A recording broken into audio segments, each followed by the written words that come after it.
ನಮಸ್ಕಾರ ಎಲ್ರಿಗೂ. ನಾನು ನಿಮ್ಮ ಸ್ವರ್ಣ ಮಾತಾಡ್ತಿರೋದು. ವೆಲ್ಕಮ್ ಟು ನಿತ್ಯ ಜೀವನ ಲಾಗ್.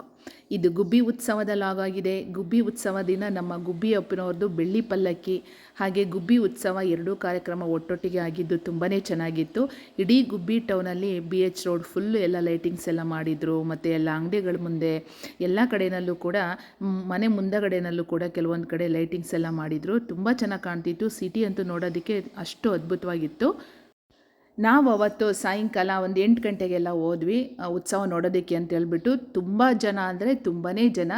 ನಾನು ಮತ್ತು ಜಮ್ಮು ಫ್ರೆಂಡ್ಸು ಎಲ್ಲ ಹೋಗಿದ್ವಿ. ಮತ್ತು ನನ್ನ ಮಕ್ಕಳು ಕೂಡ ಹೋಗಿದ್ದರು. ಅವ್ರಿಗೆ ಗೊತ್ತಿದೆಯಲ್ಲ, ಫ್ರೆಂಡ್ಸ್ ಜೊತೆ ಅವ್ರು ಹೋಗ್ಬಿಡ್ತಾರೆ.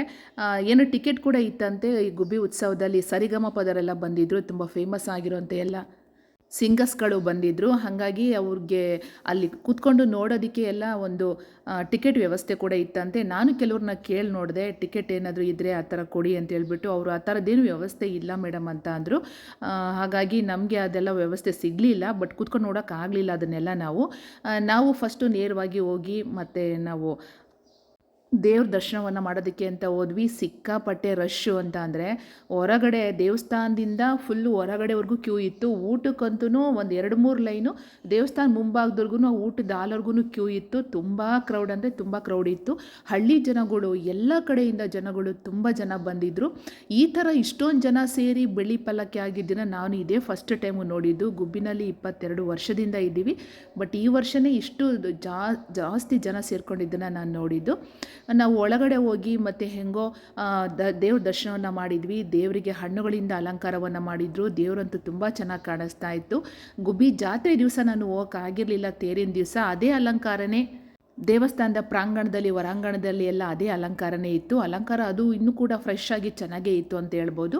ಹಣ್ಣುಗಳಿಂದ ಅಲಂಕಾರ ಮಾಡಿದಂಥ ಗುಬ್ಬಿಯಪ್ಪನವರಂತೂ ನೋಡೋದಕ್ಕೆ ತುಂಬ ನೋಡೋದಕ್ಕಂತೂ ಅಷ್ಟು ಚೆನ್ನಾಗಿ ಅನ್ನಿಸ್ತಾ ಇದ್ದರು. ಮತ್ತು ಹೊರಗಡೆಯಲ್ಲಿ ಬೆಳ್ಳಿ ಪಲ್ಲಕ್ಕಿಗೆ ಏನು ಗುಬ್ಬಿ ಶ್ರೀ ಚನ್ನಬಸವೇಶ್ವರ ಸ್ವಾಮಿಗಳನ್ನ ಕೂರಿಸಿ, ಒಂದು ಮಲ್ಲಿಕಾರ್ಜುನ ಸ್ವಾಮಿಯನ್ನು ಕೂರಿಸಿ ಒಂದು ಪಲ್ಲಕ್ಕಿಯನ್ನು ಮಾಡೋ ಅಂಥದ್ದು, ಬೆಳ್ಳಿಯಿಂದ ಮಾಡಿರೋಂತಹ ಪಲ್ಲಕ್ಕಿಯಲ್ಲಿ ಕೂರಿಸಿದ್ದು, ಅದನ್ನು ಕೂಡ ನೋಡಿದ್ವಿ. ಅದಕ್ಕೂ ಕೂಡ ಜನ ಬಿಡ್ತಾ ಇರಲಿಲ್ಲ, ತುಂಬಾ ರಶ್ ಇತ್ತು.